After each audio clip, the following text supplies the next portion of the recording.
Ikiyaga cya Kivu kiri hagati y'u Rwanda na Repubulika Iharanira Demokarasi ya Kongo ni hamwe muri hake kuri iyi si haboneka ku bwinshi gazi metane. Iyi gazi metane ishobora kuba amahirwe akomeye mu gihe ikoreshejwe neza, mu gihe ikoreshejwe mu buryo budakwiye bikaba ikibazo gikomeye. Ikiyaga cya Kivu gifite uburebure mfatizo bungana na metero 480 mu bujyakuzimu. Ubushakashatsi buheruka bwagaragaje ko iki kiyaga cya Kivu harimo metero kibe hagati ya 250 na 300 za carbon dioxide na gazi metane igera kuri metero kibe hagati ya 55 na 60. Igitangaje nuko iyi ngano yiyongera uko bwije nuko bukeye. Ese wowe ntabwo ujya wibaza ukuntu iyi gazi metane icukurwa? Mbere yuko tubifafanura kandi ubwo ukanamenya ko uri kumwe na gentleman Emmanuel wumva nk'ibisanzwe. Amafufu n'amafaranga bibafubika abanyafurika mwe.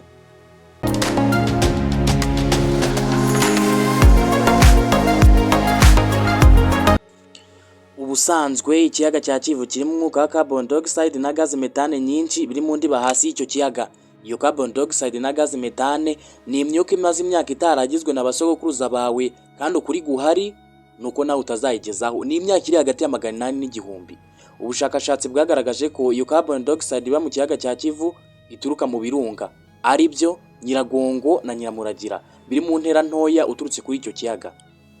Ibi bikaba ari ibirunga bimaze imyaka isaga 20 bicyaka. Bimwe mu biranga umuntu muzima ni amatsiko. Yego wabyumvishe neza, uwo muntu rugikubita yahise yibazaho iyo gazi metane yituruka. Katubivugeho. Iyo gazi metane yo ituruka ku myanda n'indi bisigazwa by'inyamaswa n'ibimera byitekeye hasi mu ndiba y'ikiyaga. Ibyo bigatanga 1/3 cya gazi metane iboneka mu Kivu. Birumvikana 2/3 bituruka kuri carbon dioxide.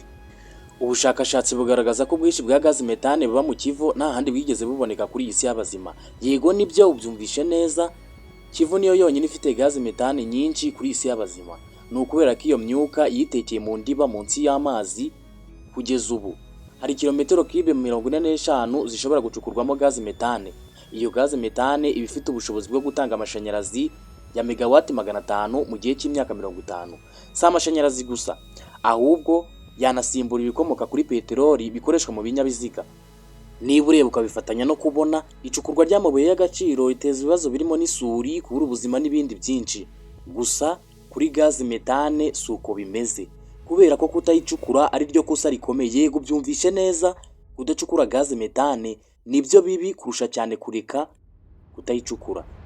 Niba wakunze iyi video ukaba kunze ubumenyi ndi kuguha, mu gihe kitageze ku isegonda ushobora gukoramo igikorwa cy'ubutwari. Icyo gikorwa cy'ubutwari nta kindi ni ukora kuri subscribe ugakanda na like kuri iyi video. Kudacukura iyi gazi metane bishobora guteza ingaruka zitandukanye kugeza no kuguturika. Iyi turika rishobora guterwa n'akantu gato nk'inkangu yonyine ishobora gutuma iturika. Dore urugero rw'ahantu hafi ibi byabaye muri Cameroon ho mu mwaka wa 1984 mu kiyaga cya Maoni. Gazi metane yaraturitse ihitana abagera kuri 37. No mu 1986 gazi metane yaturikiye mu kiyaga cya Nyosi, abantu 1700 bahasiga ubuzima. Kubw'iyo mpamvu u Rwanda rwashyize ingufu mu icukurwa ryayo kuko ifite akamaro nko kubyazwa amashanyarazi.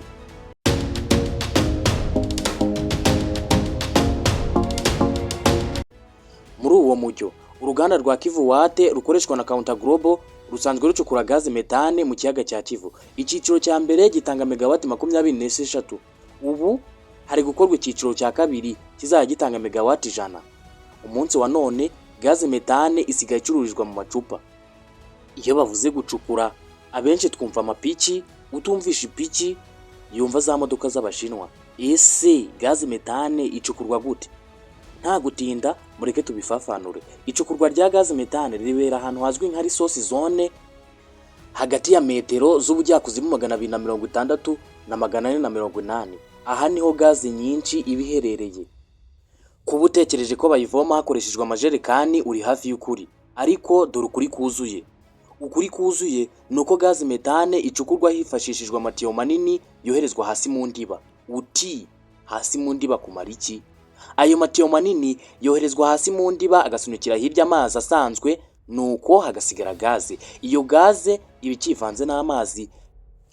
Nkuko nabivuze, icukurwa rya gazi metane ribera mu gace kazwi nka resource zone hakoreshejwe amatiyo akayijyana imusozi.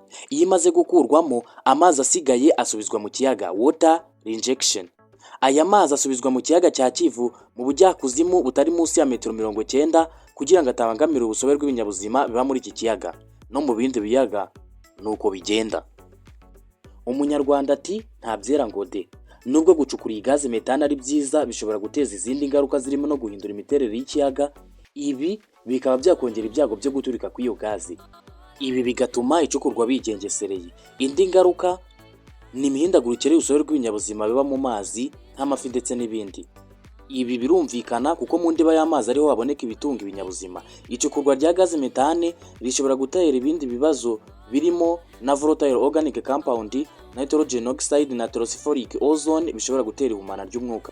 Mu Rwanda kugeza ubu leta y'u Rwanda iri gushyira ingufu mu icukurwa rya gaze metane igatsindagirwa. Ibi bizwi nka compressed natural gas CNG. Ibi bifasha iki? Compressed natural gas CNG yifasha mu kubika gaze nyinshi ahantu hato. Ibi bitandukanye na LPG igaragara mu ishusho y'ibisukika.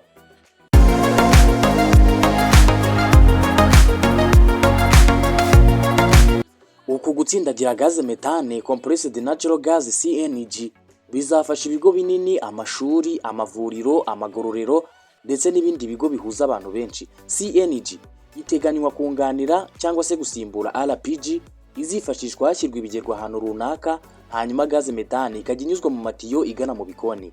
Iyi CNG ni gaze ifite inyungu nyinshi kuko yoroshye gutwarwa, kubikwa, ikanahenduka kurusha isanzwe. Ese CNG kugeza ku nkongi y'umuriro bimeze bite?